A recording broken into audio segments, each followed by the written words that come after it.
जी बिल्कुल नाज़रीन तव्हांखे ॿुधाईंदा हलूं त पूरे पाकिस्तान जी पूरी सिंध जी जीअं त रमज़ान जो बाभलारो बरकत वारो महीनो शुरू थींदे ई चंबड़ में बि जेको जिन आहे जेको महांगाई उहो बोतल मां निकिरी आयो आहे। आम वापे इहो शयूं जंहिंमें फ्रूट सब्ज़ी ऐं समेत जेके दाल अटो समेत सूफ़ नारगी ऐं केलनि समेत जेके आम वापे शयूं आहिनि उहे आसमान सां उन्हनि जा रेट जेके त ॻाल्हियूं करे रहिया आहिनि।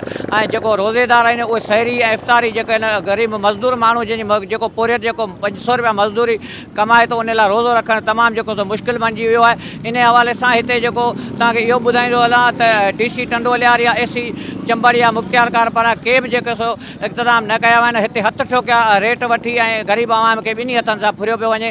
उते असां मौजूदु आहियूं चंबड़ शहर में। वधीक जेको हिते शहरी आहिनि उन्हनि खां पुछंदासीं त उन्हनि जो छा चवणु आहे। सब्जियुनि जा रेट बि जेको आहे उन्हनि खे ॿाहिरि लॻो पियो आहे। बाक़ी फ्रूट आहिनि उहो तव्हां पाण ॾिसी रहिया आहियो त नारगी हींअर 300 रुपया किलो, सूफ़ 450 रुपया ऐं कतल हथ लाइण ई नथा ॾियनि। हिते गाॾे वारा जेके आहिनि उहे पंहिंजी मनमानी करे रहिया आहिनि ऐं इलाही महांगाई आहे, काटे तोड़ महांगाई आहे। माना हिन रमज़ान में तक़रीबन जेके शयुनि खे वञी हथ विझ सभु जा सभु माना ईअं सम्झ आसमान सां ॻाल्हियूं करे रहिया आहिनि। ग़रीब माण्हू छा वठे, अटो थियो खंडु थियो सभु शयुनि में माना घाटे तोड़ महांगाई आहे। ग़रीब मिसकिन माण्हू हिन महांगाई में इलाही परेशान आहिनि। हाणे उहो 400 रुपया ॾियाड़ी कमाइण वारो हाणे छा वठे। हींअर रमज़ान जो महीनो पियो माल महांगो केॾा वञूं। ग़रीब माण्हू हाणे छायूं 250 रुपया 200 रुपया किलो लॻियूं पवनि ऐं हिन जो कारोबार बंदि थो थियो वञे। छा चवंदा भला हिननि को माल जाम महांगाई थी वई आहे अॼुकल्ह। अटो 150 रुपया किलो वठूं पिया, कम आई कोन्हे। अटो 150 रुपया किलो, 130 रुपया किलो वठूं पिया। छा महांगाई, खंडु 200 रुपया किलो आहे।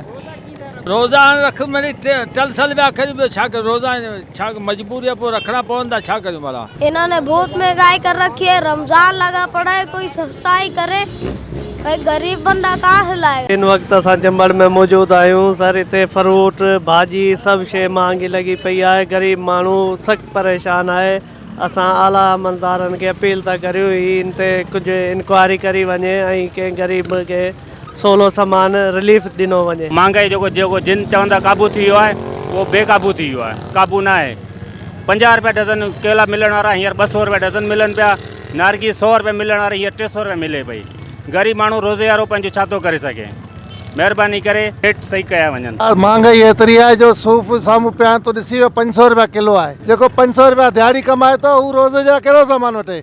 थियल आहे ऐं केरु पुछण वारो कोन्हे, केरु चवण वारो कोन्हे। हर को पंहिंजी मर्ज़ी जा रेट लॻाए वेठो आहे। जेके चओ त वठिणो थी वठ, न वठिणो थी घस पियो थी हल। शहर सॼो ॾींहुं 400-500 कमायूं, हाणे 150 रुपया किलो छाई आई पियो आहे। हाणे 150 रुपये मिले छा थो। हाणे रड़े में असांखे छा थींदो, सॼो ॾींहुं मगज़ आणूं था, 500 रुपया ठहनि था मगज़। उन में हाणे 200-250 जो सामान ॾियो वञे। हाणे छाई हीअ आहे 150 रुपया, हाणे 150 रुपया किलो आहे छाई। उन्हनि मां मिले छा थो। महांगाई थी वियो आहे पियो। छा घणी जान खे हलाइणो आहे पियो, गाॾी खे पिया गेड़ियूं। ये 200 रुपया सामान हटतो तुम, ये भी 200 रुपया ही है। मांगत इलाही है। असांजे ॻोठ में भी इलाही मांगत है, हिते भी जाम मांगत है।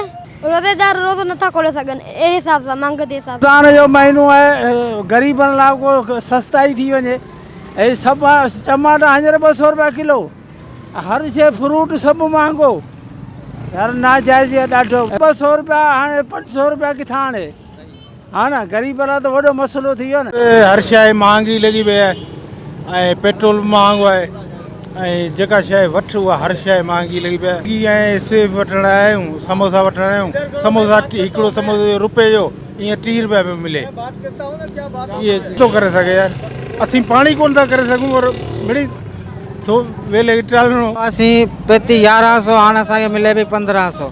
माण्हू त सफ़ा महांगाई वधाए छॾी आहे। माण्हू परेशान, असां विकिणण वारा बि परेशान। कैमरामैन इरशाद मलक सां गॾु मोहम्मद अशरफ मंगरियो, मेहरान TV चंबड़।